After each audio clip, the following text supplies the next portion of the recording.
You're listening to the Charleston Angler, and my daddy is the host. All right. Special thanks to my sweetheart for the introduction. My name is Rick Crawford, and I'm the host of the Sustainable Angler podcast. And on today's show, I interview Daniel Nussbaum, who is the CEO of Z-Man Fishing Products, and we talk about everything from how Daniel went from studying marine biology to practicing law to working in a tackle shop. We talk about how Z-Man is making the business case for sustainability, and of course, we squeeze in some fishing as well.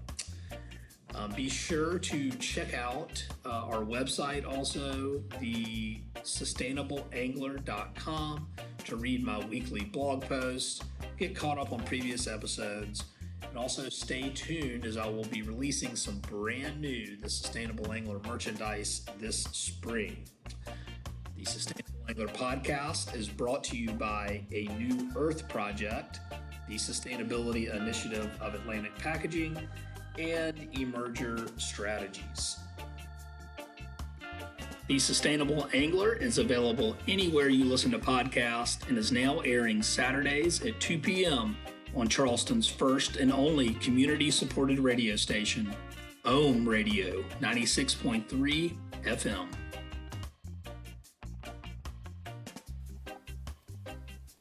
Emerger Strategies helps our clients transform their businesses from a take-make-waste business model to an environmentally restorative and socially just business model, all while boosting profitability. If you're a business owner who's interested in transforming your company, you can take the first step by completing Emerger Strategies' free, simple sustainability assessment. For more information, visit our website at www.emergerstrategies.com.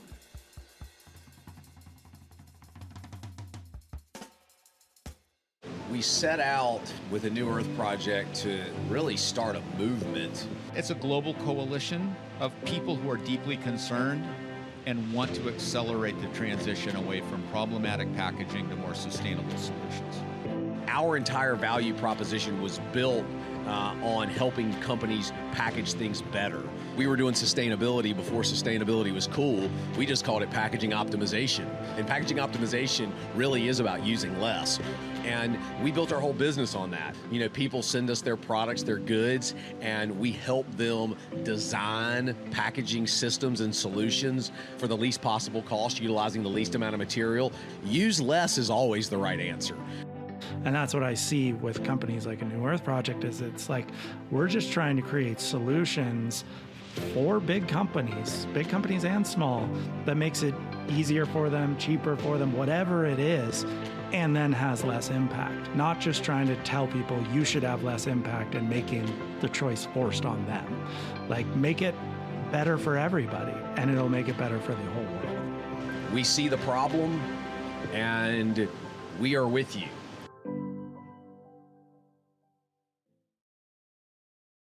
Yeah, it's, I guess, kind of a long story, but I'll try to make it not so long. So, we're located not far from you, just outside of Charleston, South Carolina. I was really born and raised in the area, actually probably about 2 miles from where you live, Rick. Okay. And grew up right down Coburg Creek from you, and just got interested in fishing at a really young age. Nobody in my family fished, but I was always passionate about it. Fished every chance I could, whether it was off of the beach or in a pond or in a, at a neighbor's dock or something like that. And really got into it as I, got into my teenage years, worked on, some offshore fishing boats in high school and college. And that kind of led me to studying marine biology and environmental policy in undergrad. But I kind of did a U-turn after that and ended up going to law school. Really, honestly, my thinking there was that would get me back to Charleston and enable me to buy a boat as quickly as possible. And about 3 years into practicing law, I finally reached the conclusion that it just wasn't for me. It wasn't something that I enjoyed. I was, dealing with people at their worst, basically, as a litigator. And I wanted to do something, that I really enjoyed and I was passionate about, and that was always fishing.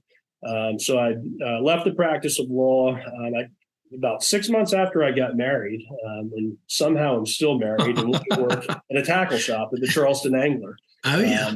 Which you may remember at the time that I came on board there, they had one store and were opening a second store. Charleston Angler was kind of a high-end, fly shop, gear shop, kind of transitioned into, more conventional gear and lures and even offshore fishing. That's kind of when I came on board, helped them open up their second store and kind of ran both of them. But when I did that, I told my wife that I would, give it 2 years and then kind of decide what I wanted to do when I grew up.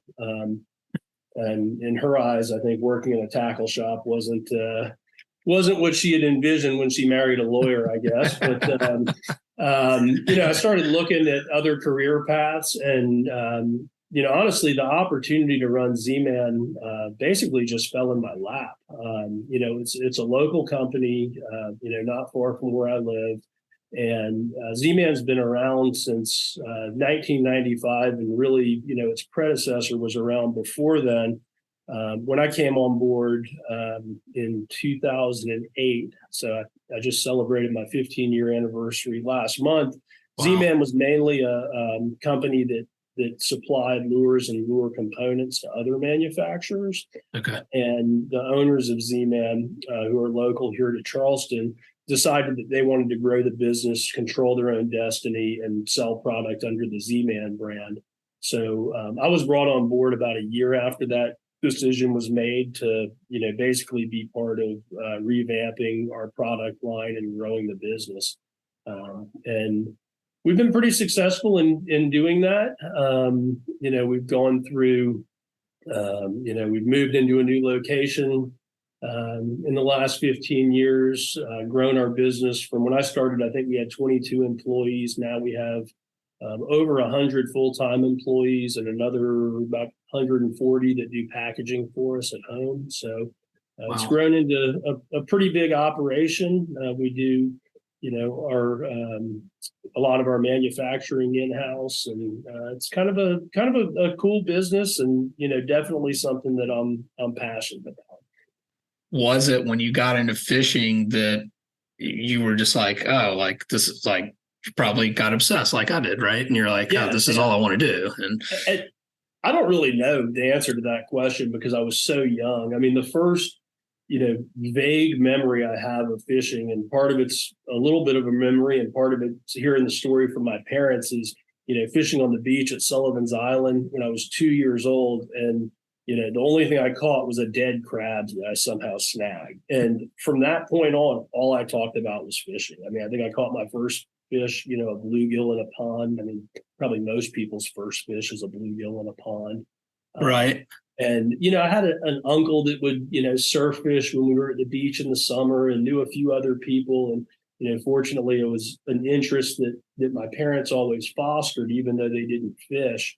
But, every person that I met that kind of, took me under their wing was, really influential to me. When I was about 7 or 8 years old, I met a guy who was a friend of my father's. Who's a doctor here in Charleston, and he kind of adopted me as his fishing son. He had 2 younger daughters, and all through really my elementary school, middle school, high school, I was kind of like his first mate, and always tagged along on his fishing trips, whether they were offshore or inshore. So that definitely fueled it. But I mean, every chance I could get when I was younger, I had a fishing rod in my hand, or I was, tying flies or making lures in my room or reading magazines and just, absorbing as much as I possibly could. Yeah. I think when you get into it, you get like obsessive about it. And so I can relate with you there. But another thing too, when we're talking about, so this is a random fact, I'm not sure if you knew this, but I worked at the Charleston Angler. I didn't know that. Yeah. For a Christmas season while I was in between jobs. So I was shipping products. So I did a small stint at the Charleston Angler probably back in 2013 or 2014, and I'll have to tell you some of this offline because we live parallel lives with switching jobs, and I'm sure there's some stories there. And actually, there's a pretty impressive list of Charleston Angler alumni. I was listening to another podcast recently with a few of those guys on there. They were running off, some of the names like Matt Perkinson, who's now at DNR. Yeah. And there's a bunch of other people that have kind of worked through that shop, so it's kind of cool. Have to add to the list. Yeah, put me on. That's awesome. Well, let's talk a little bit more about Z-Man and your business and your products. I know Z-Man. I did a little bit of work for y'all a few years ago, and so I'm familiar with your business. But let's just pretend that that the listener isn't familiar. What do y'all sell? What are some of your best sellers? What types of just that general rundown? Sure. Yeah. So primarily we're a fishing lure company. We do offer some apparel and tackle storage kind of items and a couple of different rods that are designed to fish our products, but 99% of what we sell is fishing lures. And I'm a passion. I love all kinds of fishing. Whether it's fly fishing in the mountains or freshwater bass fishing, but I'm primarily a saltwater guy living on the coast here. But one thing I realized pretty quick when I started here, if you want to sell fishing lures, you have to be in that freshwater, bass fishing world, largemouth and smallmouth bass fishing. So that's been our real focus. I would say probably about 60% of our business is, freshwater bass fishing. About 30% of it is inshore saltwater fishing lures, and about 10% of it is international business. We've got distributors in about 35 or 40 countries around the world. In terms of our product line, about half of what we make and sell are soft plastic fishing lures. And one thing that's really kind of put Z-Man on the map is our soft plastic technology. We sell our baits under the Elastec trade name, but it's a thermoplastic elastomer rather than PVC that other companies use. So we've kind of developed those proprietary materials and manufacturing techniques really over 20 years ago.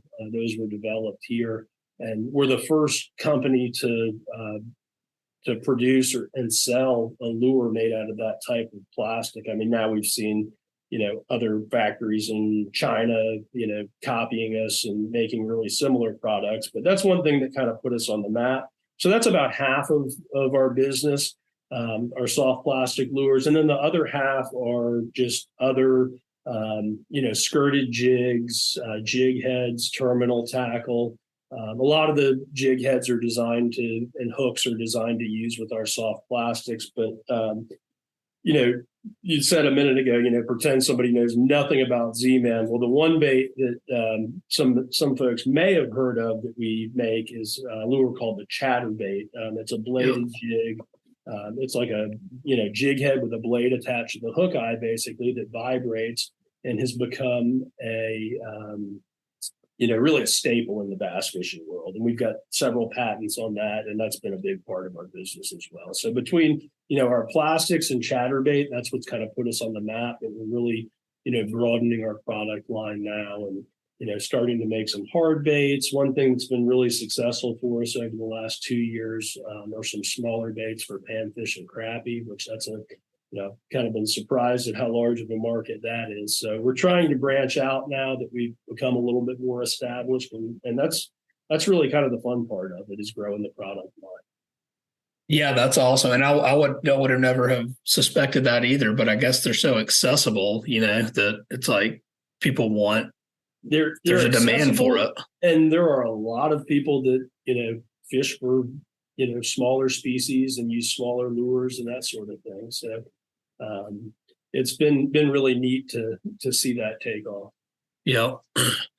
Well, one of the the things that I wanted to talk about also today is, kind of, hey, when I got into fishing, like, for me, I got really obsessed with entomology because I grew up, spin fishing and bait fishing and everything else. But I got into trout fishing and started learning about entomology, and that was like just real fascinating to me.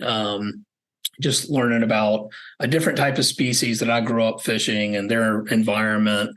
And that got me, really took me to some places that I would not have ever gone before to chase trout. I lived out west for a few years. And anyway, my point is through all those experiences, I really kind of started to feel a deep responsibility to give back to the resource, and want to do what I could to ultimately, protect what I love. And I wanted to.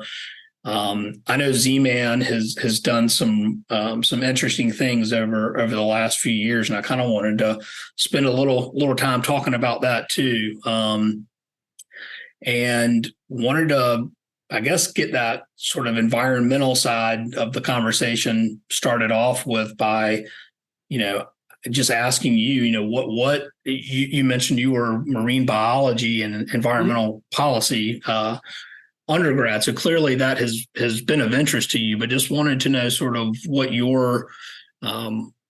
are maybe some environmental threats that concern you, or what are the reasons that Z-Man has taken steps to minimize its environmental footprint? Yeah. That's a great question, Rick. And it's something that I think about a lot too, being on the water. I mean, I try to get on the water every week. I mean, sometimes it happens, sometimes it doesn't. Sometimes I might get lucky and be on the water for a couple of days. And, I'm always thinking about that, what are the big threats, especially as we see, increased fishing pressure. Kind of taking a step back. One thing that's pretty cool about Z-Man and really our parent company is we're owned by a family-owned business here in Charleston. We're just a part of what they do, but their motto or their mantra is Tikkun Olam. It's a Hebrew phrase that means repair the world. So you take my background in biology, environmental policy. Actually, one of the reasons why I went to law school, in addition to wanting to get back home and buy a boat, was I was initially interested in environmental law until I realized that it was a lot of reading through regulations and wasn't the most exciting thing in the world. So between our parent company and this Tikkun Olam slogan that they live by, and the things that are important to me, improving our fisheries, improving the environment, leaving less waste. Those are all things that are really important to us at Z-Man. And that's reflected, both in our product line, our practices here, some of the changes that we've, made to our operation that you've been involved with, Rick, and also to some of the, organizations that we affiliate ourselves with too. And what are some of the, like, from a product standpoint, what is and maybe it might be helpful too for context for everyone listening. When I talk about sustainability, what does that mean? What that means is the company's environmental footprint and also like social impact.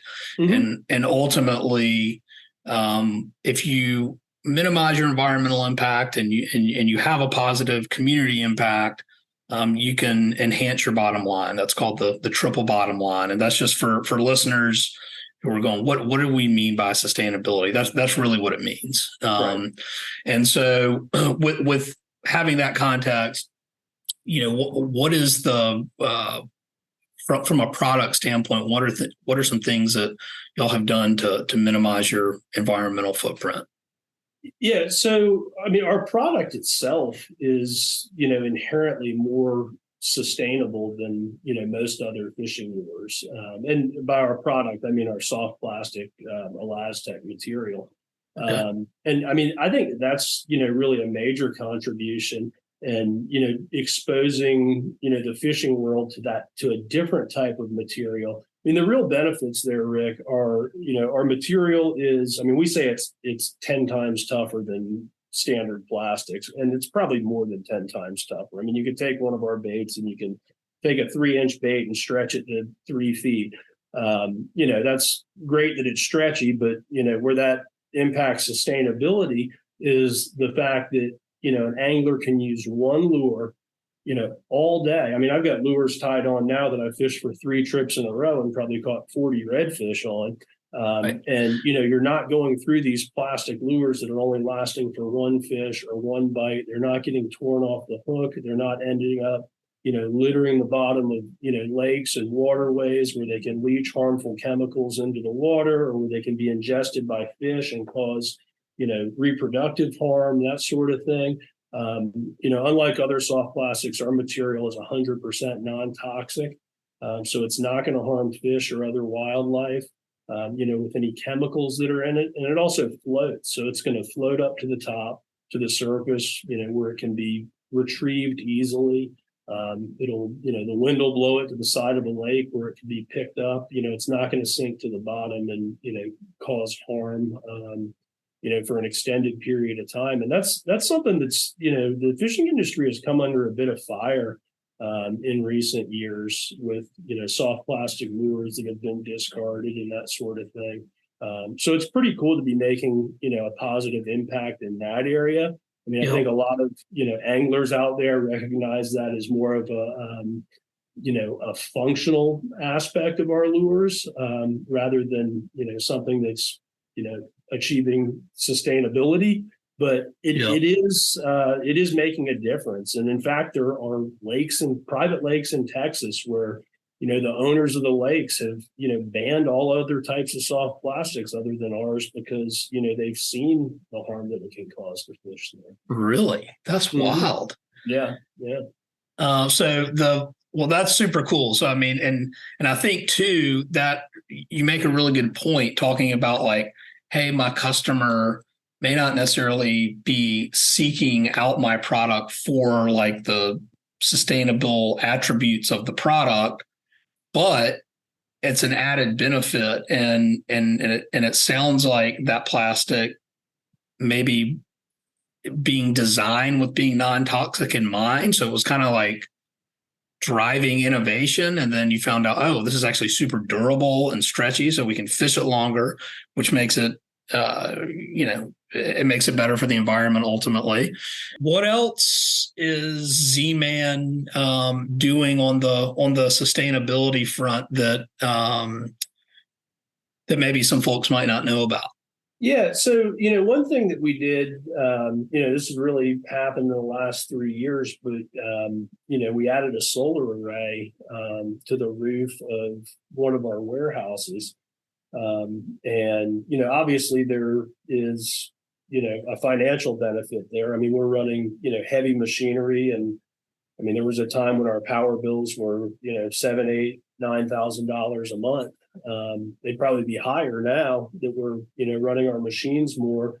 But, we've basically gotten to a point where we're, probably generating about, 90% of our power needs through the solar array, which is pretty amazing to me and is a much better result than what I had anticipated. In fact, I think the first year we actually, made a little bit of money selling the power back.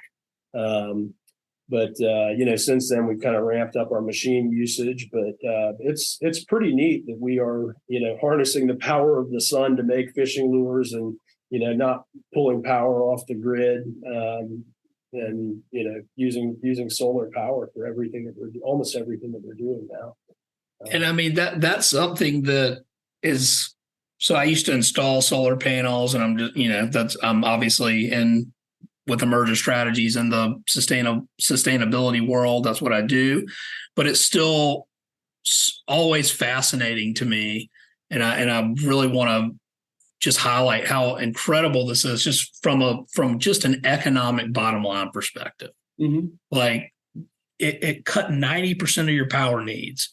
So let's say that y'all are doing, I don't know, I'm going to have to pull up a calculator. I'm not very smart, but let's just call it 8,000 a month. Okay. Yeah. So 8,000.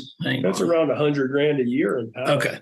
So you got about $100,000 a year in savings from solar, and solar power causes no air pollution. Right. So it's an environmental win and it's an economic win. I mean, that is the power of sustainability. You know, I mean, that is the business case for it.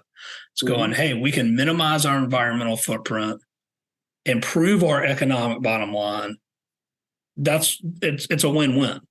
Yeah. When we looked at the numbers, and, you know, I mean, there were tax incentives involved and things like that, but yeah, I mean, it was about a 5 or 6 year payback. And to us, that was a no-brainer. You know, normally, I mean, you look at something and, you know, 5 or 6 year payback, and you might kind of hem and haw about it a little bit. But, you know, the fact that, you know, we were reducing emissions by doing that, you know, made it a no-brainer.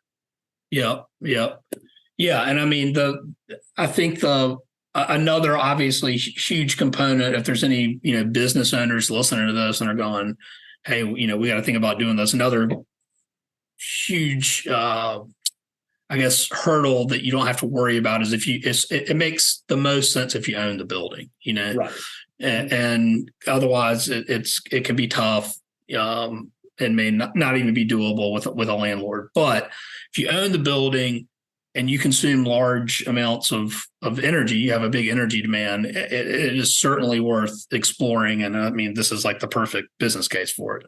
You eliminate $100,000 off your bottom line. It's crazy. Mm-hmm. All right. So you've got a non-toxic Elastec lure. You're reducing your emissions with solar, which has also had some huge cost savings. Are there any other environmental sustainability type initiatives that y'all are working towards? Yeah, I mean, the other big one for us is you know, reprocessing our waste material. Yep. You know, in a typical soft plastic manufacturing environment, you know, all of the waste material is basically scrap and gets discarded, whether it's, and I think it's a little bit tough to understand how much waste is generated without seeing an injection molding operation. But basically, you know, we've got these, you know, molds that are about 36 inches long that crank out anywhere from, you know, 20 to 80 baits at one time. And in order for the plastic to flow in all these little mold cavities, there's a runner that the material runs through. And so the material that remains in that runner just gets discarded. If you have, you know, a bait that, you know, isn't perfect, isn't sellable, which happens, you know, quite frequently, then that gets discarded. You know, for other soft plastic manufacturers, that just, you know, basically ends up in the trash. Because of our material, it's a thermoplastic elastomer. Thermo means heat. It can be, you know, melted down, reprocessed, recycled, you know, numerous times. And so we actually save our scrap material and are able to reprocess, you know, about 50 to 60% of it into new baits. You know, it depends a little bit on you know, if it's a 2-color bait, the colors can kind of mix, and we can't always reuse that. But the most popular bass fishing color is a color called green pumpkin. So I don't know why they call it green pumpkin. It's basically a dark green with black glitter in it. But we are running that constantly, and we can just grind that back up and, you know, mix it, you know, 50-50 with some fresh material and reuse that. Or, you know, we save a lot of our waste material that can't be made into new product and use it, you know, to flush out our machines when we're changing colors rather than using virgin material. So we've really made an effort to, reprocess as much of our scrap and waste material as we can. By the time something is discarded here, it's usually been through our machine at least 2 times, sometimes more. Yeah. Which is awesome, right? Because a normal, or I don't want to say normal, but you think of, because I when I came to Toriel's place when we were starting to do a little work together, and I had never been in a facility like that, and it was super cool. But to put it in perspective, you would just think, okay, well, this is the sort of the byproduct, right? It's like I got the lure made.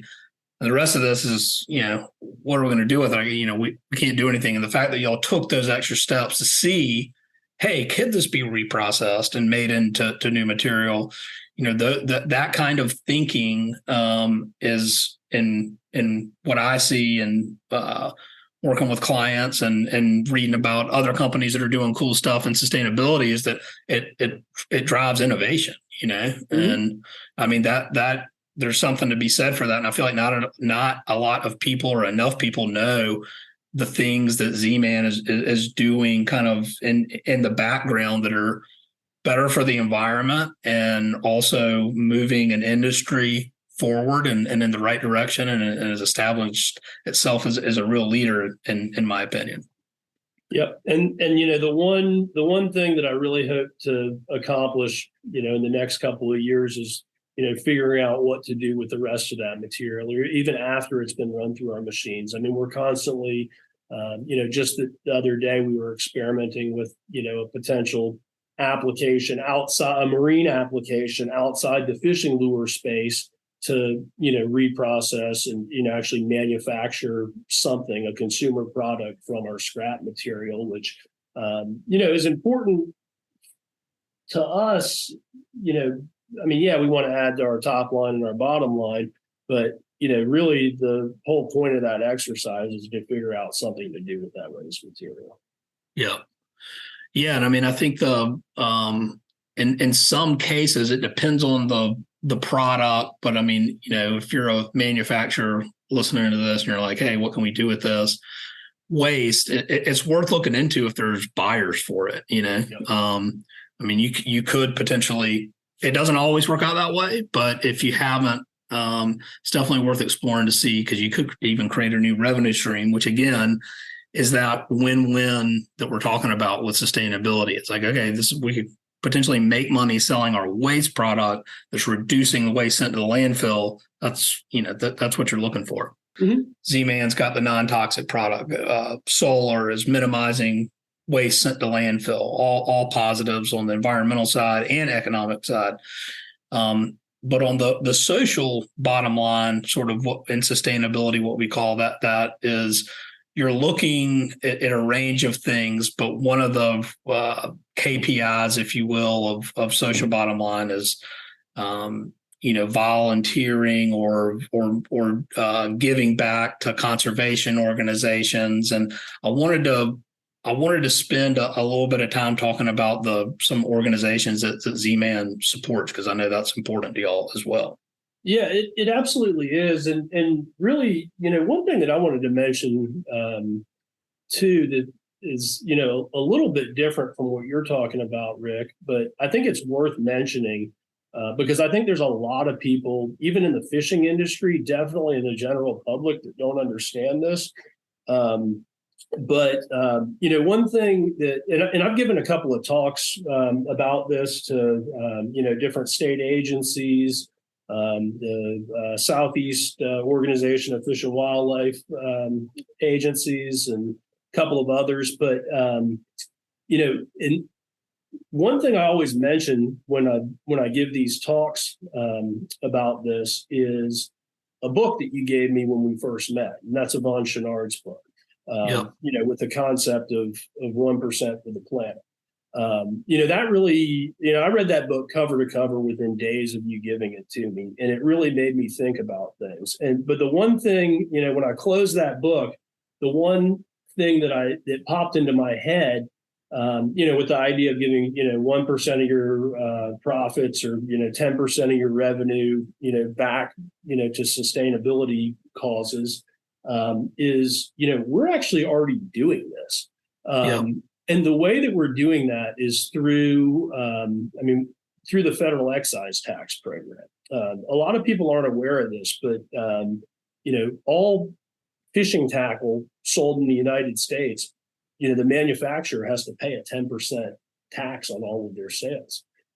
That money goes to the Fish and Wildlife Service. It's distributed to the states, and I think it makes up about 50 to 60% of most states' Department of Natural Resources operating budget. And they're doing, things like, running fish hatcheries and, promoting, running aquatic education programs and doing all sorts of great things with that money.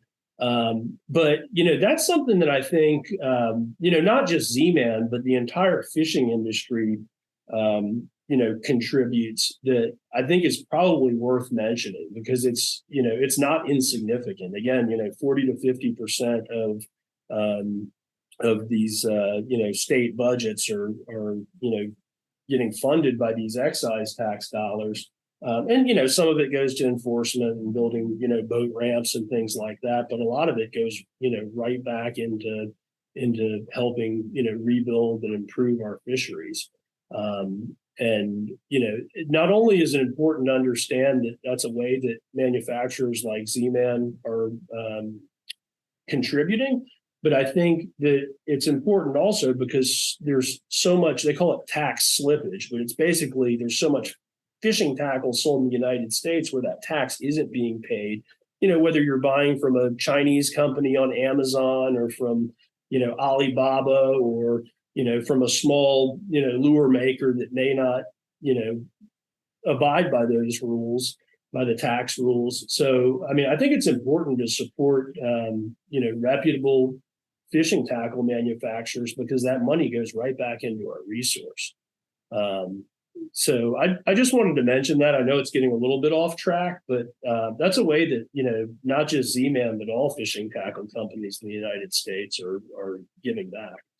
Well, I know.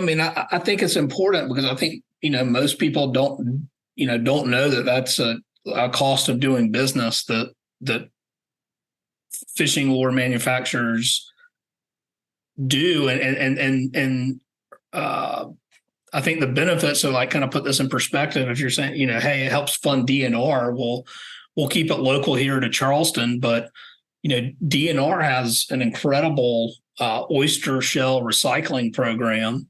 Mm-hmm. And some of that funding is coming from supporting American fishing lure manufacturers. Am I wrong in making that connection? That's exactly correct. And here's an example. I was 2 weekends ago, I went fishing here, up the Cooper River into some brackish areas.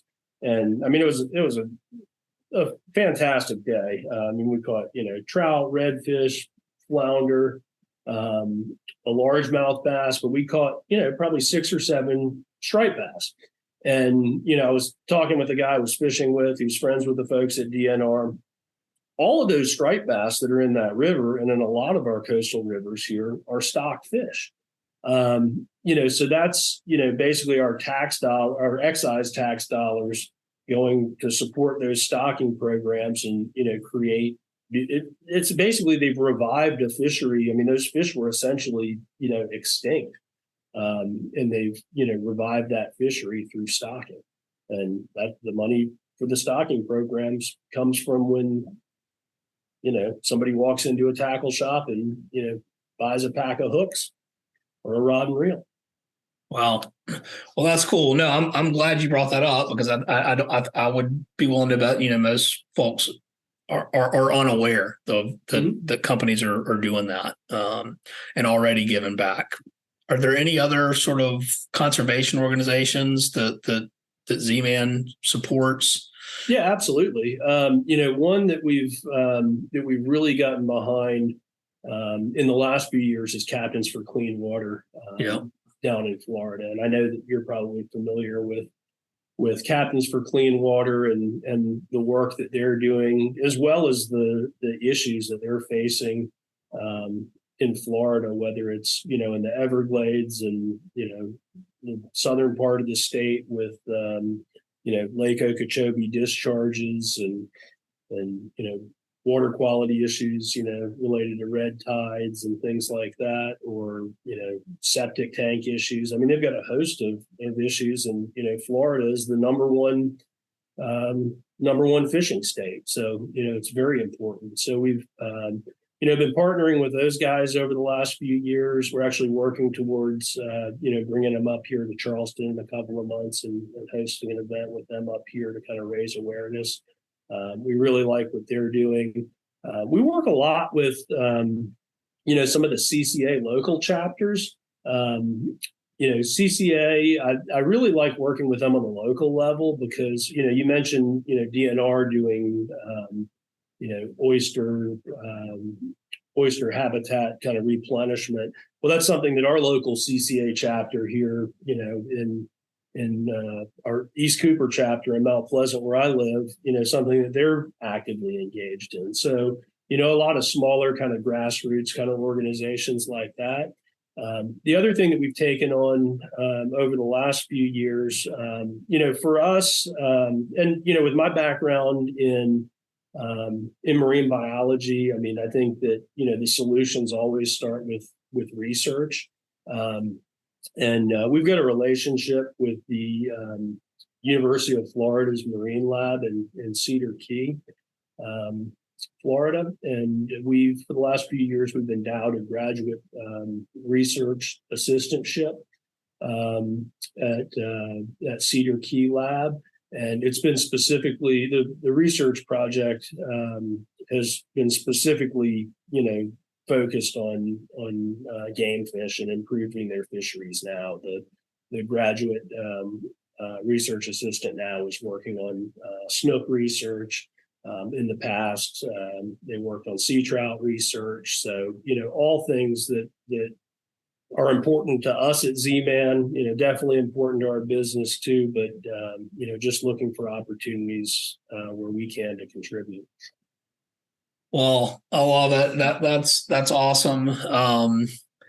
And I would be remiss.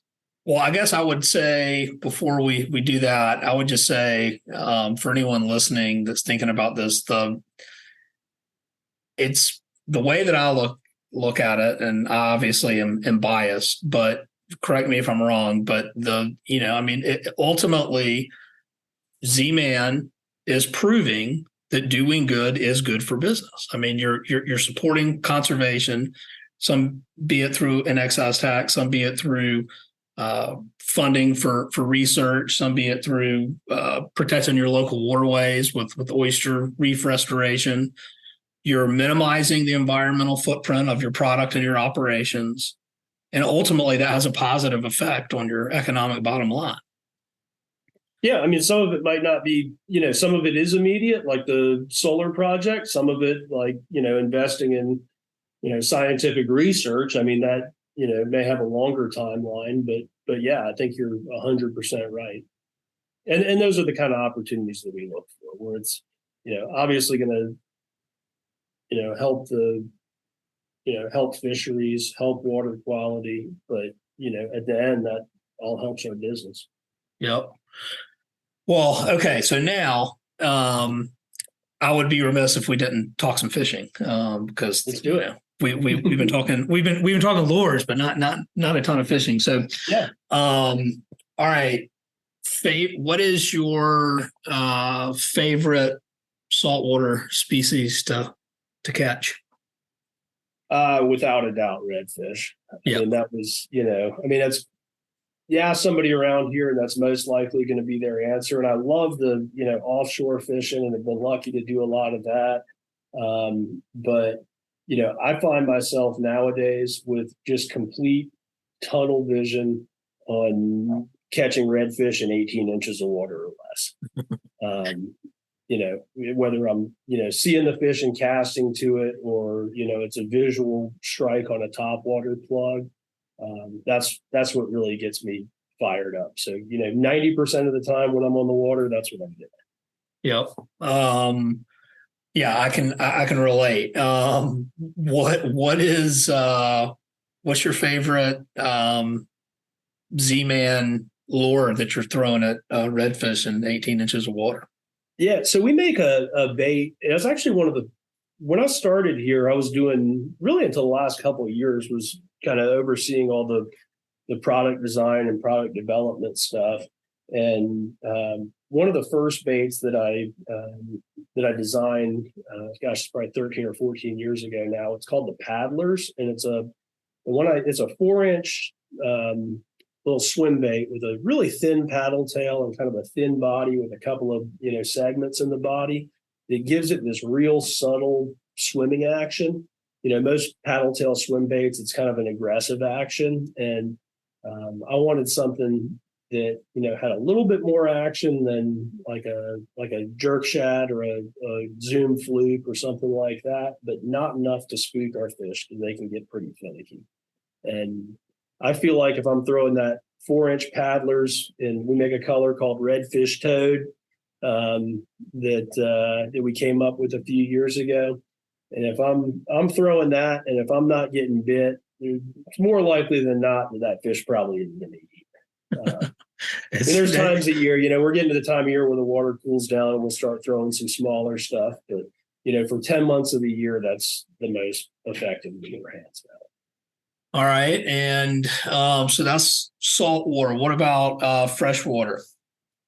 Yeah. So, if you had asked me what my favorite fish to catch overall is, not just saltwater fish before, I probably wouldn't have said redfish, although it's a close call. But the last few years, I've just become obsessed with smallmouth bass fishing, which unfortunately we don't have smallmouth bass here in the low country. There are some up towards Columbia and a little bit past there, but we kind of came up with this. I guess I'd call it a system. I mean, it's a jig head and a soft plastic called the Ned rig, which most bass fishermen are familiar with it. It's basically just a really small jig head, size 1 or 2 hook, light jig heads, 1/10 of an ounce, 1/15 of an ounce, and a really small little 2.75-inch stick bait, soft plastic, stick worm kind of lure.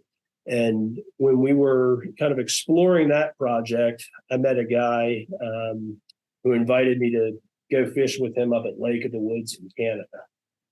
And that was probably 8 or 9 years ago. And I was immediately addicted to smallmouth bass fishing. I mean, they fight hard. They're plentiful up north. We've had days where we catch, 1 to 200 smallmouth bass, all on light tackle. And it's just an absolute blast. So I try to make a trip up north every summer to smallmouth bass fish.